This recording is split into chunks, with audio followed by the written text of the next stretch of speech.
जय श्री राम दोस्तों शिवा स्टोरी में आप सभी का स्वागत है। ज्ञानवर्धक कहानियां में आज जो हम कहानी लेकर आए हैं वो है रावण क्यों नहीं धनुष उठा पाए। दोस्तों चैनल को सब्सक्राइब नहीं किए हैं तो चैनल को सब्सक्राइब जरूर कर ले। मैं इसी तरह का ज्ञानवर्धक कहानियां लेकर रोज आता हूं। तो चलिए कहानी की ओर बढ़ते हैं।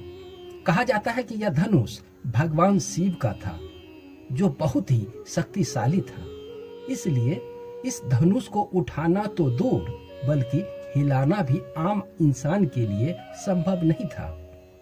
लेकिन रावण तो बहुत ही बलशाली और बुद्धिमानी था और वो कोई आम इंसान तो था नहीं। 10 सिरों वाला रावण जिसे वेदों का ज्ञान था, इसलिए वो अत्यंत बुद्धिमान भी था, जिसे अपार शक्ति अपार साहस, यही कारण था कि उसने शिव के निवास स्थान कैलाश पर्वत तक को उठा लिया था और अपनी शक्ति का प्रदर्शन कर भगवान शिव से विशेष वरदान हासिल कर लिया था।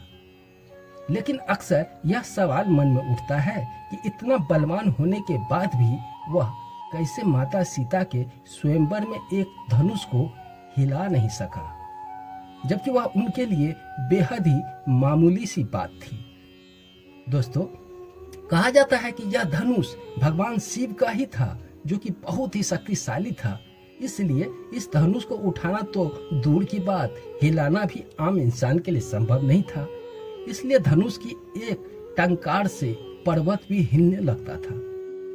लेकिन रावण तो बहुत ही बलशाली और बुद्धिमानी था और वो कोई आम इंसान था नहीं, इसके लिए इस धनुष को उठाना संभव था। लेकिन फिर भी वो ये काम नहीं कर पाए। दरअसल इसके पीछे एक कारण था।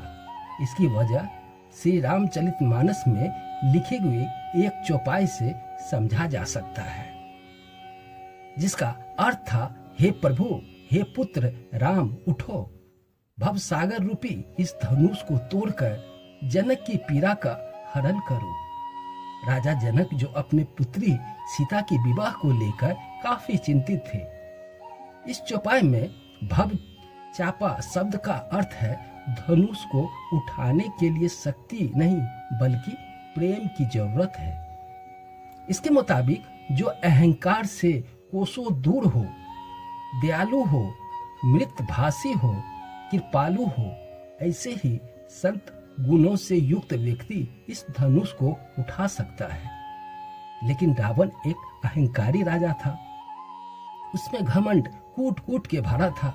वह हर वस्तु शक्ति से पाना चाहता था। इसी कारण स्वयंवर में हुए इस धनुष का हिला तक नहीं सके।